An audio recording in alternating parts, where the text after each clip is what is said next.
అకాల వర్షాలతో ధాన్యం నష్టపోయిన రైతులను ఆదుకుంటామన్నారు చెన్నూరు కాంగ్రెస్ ఎమ్మెల్యే గడ్డం వివేక్ వెంకటస్వామి.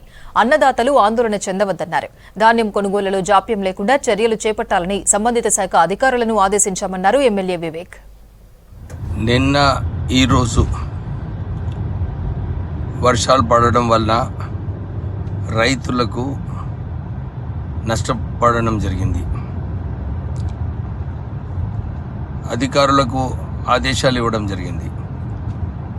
ఎక్కడ కూడా నష్టపోకుండా తొందరగా ఏదైతే ప్రొక్యూర్మెంట్ జరగాలనో అది వేగవంతంగా చేయాలని చెప్పి అధికారులకు కోరడం జరిగింది.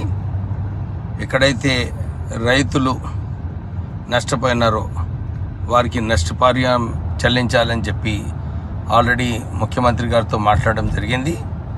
దీంట్లో రైతులు భయపడేది అవసరం లేదని చెప్పి మళ్ళొక్కసారి వారికి భరోసా ఇప్పిస్తూ అధికారులందరూ కూడా తొందరగా చర్యలు తీసుకోవాలని చెప్పి కోరుతున్నాను.